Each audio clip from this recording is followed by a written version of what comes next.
a lot of give and take, a lot of back and forth, allegations that the Russians have been meddling or trying to meddle in our elections.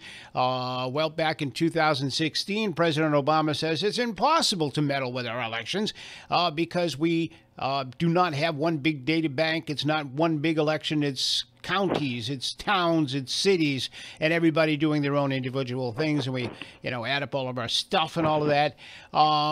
But then we hear that potentially 13 Russians and maybe some companies were involved in attempting to change the outcome, if you will, or interfere somewhat with our election or persuade people to vote one way or the other. So there's still a lot of talk and a lot of concern about attempts to muddy up our election. So what's going on right now in Georgia is a debate in the Georgia legislature to potentially get rid of all of these fancy computerized voting machines that have the potential, I guess, of being hacked and go back to the old style paper ballots where you went into the voting booths and you checked off your ballot with a pencil and handed it over to the clerk, went into the machine, and after the polls were closed, all of the clerks took the paper ballots out and then stayed up all night counting these things in order to get the results.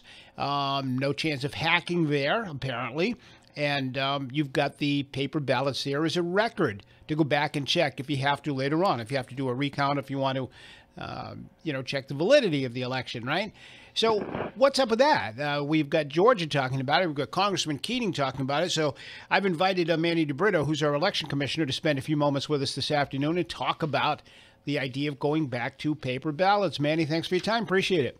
Hey, how you doing? I'm doing good. Thanks for coming on today. So, no problem. This is quite something. I mean, sometimes everything old is new again. So here we are talking about going back to paper ballots. Is that even remotely being discussed here in New Bedford? We're actually on the paper ballot system. So I think what they're talking about in Georgia, Virginia, and other states is the fact that they basically have tablets. Right. You punch in whatever your election, your decision is, and there's no paper record of it. So there's no backup. So that is fed directly in the system where they're at. We actually have paper ballots where, you take them, you fill in your circle, and you put them through the voting machine, which then scans your actual paper ballot and keeps a record of that. All right, so it's still the tabulation part of it is computer, though, right? Yes. Yes. Is there any possibility of that being hacked in any way and the results being changed? No. So basically what happens is, you have your vote, you slide it in. It's basically a scanner. It scans and it tabulates, but nothing's tied into a central system. There's no network. There's really nothing that I believe anyone can hack. At the end of the night, everything's put on a little zip drive and brought to us. Even, the computers we use from the state aren't tied into anything else. So there's really no access point for anyone to go in there and hack as far as how we do it. And I think, Georgia is actually looking at using the exact same system and company that we already have in place in New Bedford. So we're ahead of the game. Yeah, well, I don't know if it's so much ahead of the game or behind the game, if you want to look at it that way, because, they were going to more digital, and we're just, I believe, we got these voting machines a few years back, which for us was an upgrade, but again, they're looking to go back to at least having that paper trail and having a record of, whatever the vote is on hand to prove, that in fact that they were tallied. So after 2001, when we had the Bush Al Gore thing, and now we had hanging Chad and all of these different kind of things, and the Supreme Court got involved, a lot of states and a lot of communities were concerned about their voting machines, and a lot of them went to these electronic, I guess they're like screens. You just punch something on the screen, and they are hooked up to some kind of a database, right, that can be compromised at some point. So this was the trend. Everybody was kind of moving in that direction, and now it seems that we're saying, well, hey, wait a minute, maybe we were better off the way we were. I mean, that's what it appears. Again, where, in our system, I'm really confident in it. And, having a recount this year, went to show how accurate the machine really is. Basically the issues we had were manual errors where people didn't fill it in correctly or whatever. So as far as someone that's just coming in and having my first experience, and even though the recount wasn't something that, was planned for or expected, it kind of showed me, yes, we can rely on the voting system that we have in place, and the procedures and everything that we have in place. I really feel that it is very secure, and it's a very secure system for what we have. So, it's not as much of a worry for me now going through the process and seeing how it's actually done. Right. So the newest technology isn't always the best technology then, I guess, right? And that's the same with anything, I guess, in society. We're moving forward with a lot more technology, but is it necessarily better than what we had? We're giving up a lot of stuff and sacrificing a lot for speed and convenience. And, our next concern as far as, the elections is the early voting process and making sure no one tampers with that or there's no voter fraud there. So those are a few things that we're looking at now already, to make sure that they're tamper-proof and we're up to code and we're going by what the state wants and making sure that, we're prepared the best way we can be. So early voting and all of that stuff, early same-day registration, a lot of that's done right on the computer, or how is that done? So we're looking at, I believe, I wasn't here for the last early voting period, which was the first and the last state election and presidential election. A lot of registering voters as they walked up and making sure that they were actually registered voters and on our voting list was on a poll pad. No voting is done on the pad, but it was just, everyone that's getting checked in or checked out, we were able to make sure that they were in the system right there on the spot. And it just, saved us from having these humongous paper lists of who the voters are that we normally have during the election. It's a lot more difficult during the early voting period, and then to be able to make sure that people aren't voting multiple times because we're able to upload the individuals that have voted right into the system. So the kind of technology is what we're looking at now to save a headache. There's a lot of hours, a lot of individuals that take part in the early voting. So we're kind of mapping that all out now to make sure that that's a smooth process. So what about same-day registration and voting? Is that something we're doing now? That's something that the state has ordered, right? Well, they're still looking at it. I don't believe that they've gone ahead with that. And normally there's a 20-day pretty much freeze prior to an election where you can come in and register. And then we have that, time period where we can check and make sure no one's registering. We update the voting list, make sure everything's, up to par leading up to the election. They're pushing for same-day registrations. And, that will definitely make things a little bit more difficult. But we're in contact with the state. They're looking at implementing a couple of different systems and programs where, voters are updated. We send out a reminder, hey, you're 18, you're not registered to vote, which they're kind of tracking it in this whole program. So we're looking at ways to kind of implement that here and, be able to access that so we'll be able to track and prevent voter fraud. Well, that would seem to be the biggest risk out there is with the same day. Yes. Because it's very difficult to actually look into any potential fraud there. I mean, if they register right then and then vote, it's very difficult to go back and trace anything. Yeah, and that's where, we're having conversations already. I've been to a conference already on the early voting, just so I'm up to speed on it. So again, like the poll pads will be able to say, hey, you've already, came in and voted once today. We can't see what the vote is, but we can see that they're already in the system and they've already voted. And, the only thing about the voting machines that we do have that the digital, probably can defend against a little bit better is, someone being updated automatically. We don't have that technology yet, other than hopefully, the poll pads that we're trying to, I'm trying to get that put into the budget so we can be up to date at least on that. So what about voter ID? That's something that is legal in Rhode Island, and it's legal in some other states. In other states, it's been rejected by the courts. So it seems to be a state-by-state basis. It's not on the books here in Massachusetts, at least not yet. But would that make your job easier if you had to check IDs before people could vote? Well, we do. There are random checks for whatever reason. They'll show up certain people on the voters list for whatever reasons. From the state, they come down and they'll ask for an ID. Not everyone gets ID'd. Again, that's looking at the procedure and kind of how we do things and how people are trained, the poll workers and as such. But again,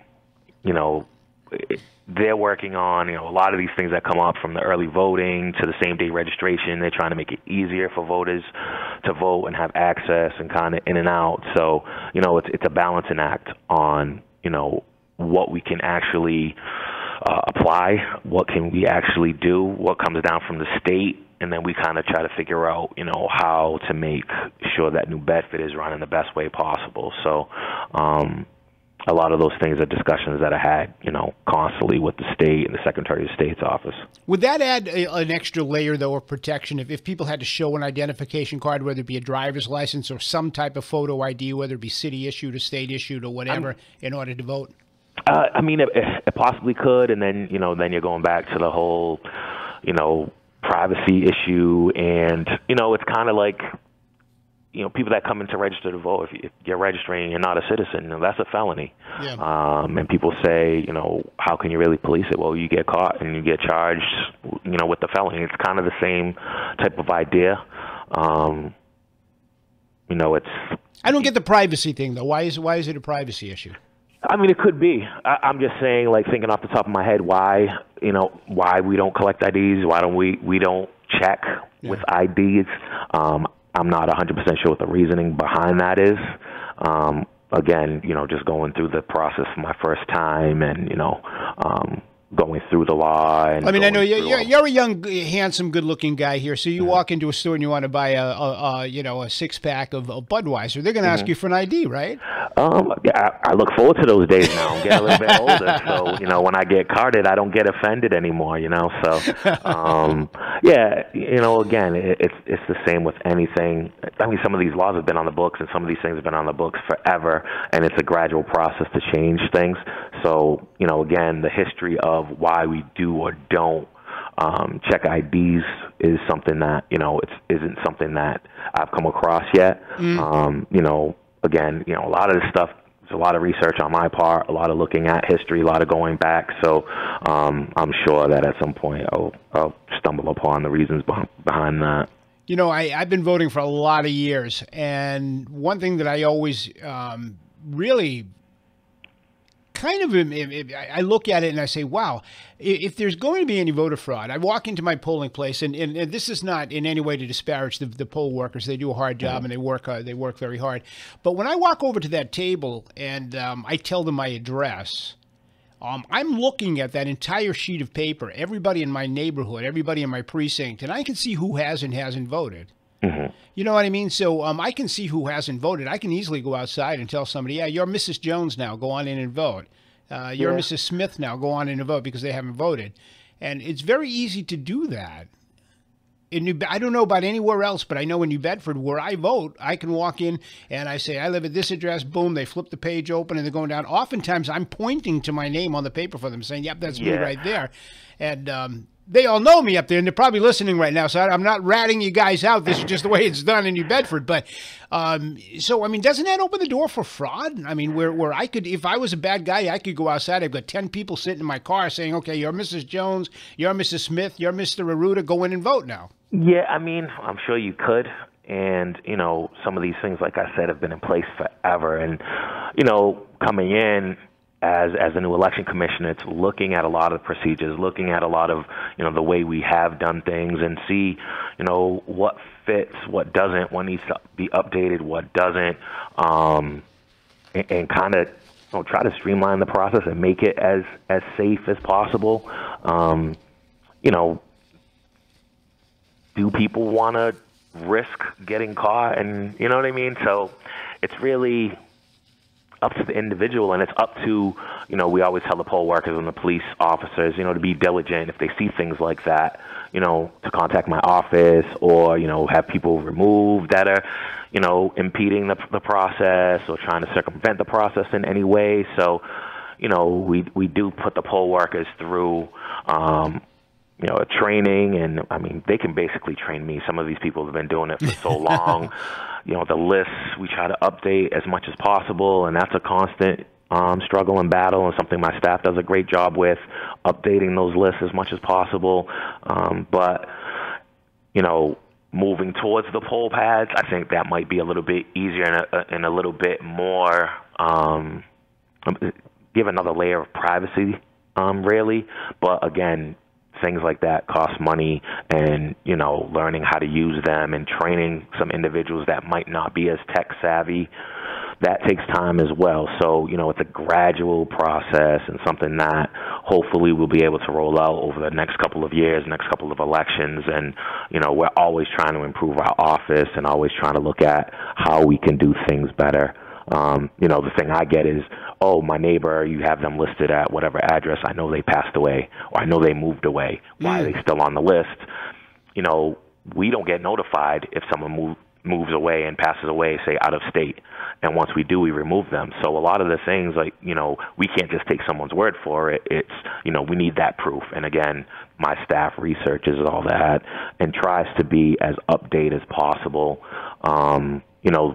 From what you're talking about is just, someone just hasn't voted yet, let's say, so they haven't been crossed off of the list. Right, but that gives an opportunity for fraud. If I look and I see that those people haven't voted, and we're looking to cheat, we're looking to rig the system here. Yeah, and again, then Mrs. Jones comes in later on to vote, and somebody's already voted for her. Yeah, and that's, I mean, that definitely could happen. I mean, we're looking at it in good faith, and having faith in the citizens of New Bedford, and kind of that, we're doing the right things. I mean, anyone can walk in the store and also steal. You know what I mean? You're hoping that they don't, and if they do, if they get caught, they have to pay the piper. They got to be accountable for their actions. So, we're hoping that's not happening, but on our part, we're trying to just be as diligent as possible and trying to make sure that we're aware of what's going on. So every year's an election year. Every year's an election year. We've got the state stuff coming up this year, right? Yes. So it's never boring in here. People ask what we do, and it's just constant. There's always something new to learn. There's always changes. There's conferences. There's meetings. Getting ready for census, budget stuff. So, I've had to learn a lot in a little amount of time, and it's been a great experience. All right. So any big deadlines this year that people should know about? Nomination papers are available through the state and also in the office in Fall River. So that's huge. And they're still talking through whether early voting will be extended to the primary as well this year. So we're waiting to hear back on that and what that's going to look like. And then also, again, the same-day registrations, we're just waiting for what's going to happen with the state, and then just kind of preparing my office to be able to handle that. All right, Manny DeBrito, appreciate your time. Thank you, sir. Thank you. Have a good day. All right, an interesting conversation about New Bedford and its voting. So we're behind the times in terms of technology, but actually we may be ahead of the times, because people in states like Georgia may be kind of looking to scale back their technology and kind of coming back to where we are at this point, where you still vote on a paper ballot. It's just scanned into the machine, but the paper ballot is still there that's counted, and Manny DeBrito says there's no opportunity for fraud that way. So I don't know. The rest of the country, they went to all of these big high-tech machines. Some of these states like Georgia, they're looking back and saying, hey, wait a minute, maybe we jumped too quickly into this. What do you think? What about voter ID? I'm sorry, I think voter ID is absolutely necessary in terms of keeping people who should not be voting from voting. And, I think voter ID should be the law in all 50 states. I'm for it. What do you think about it? Quick break. We'll come right back to your calls after this.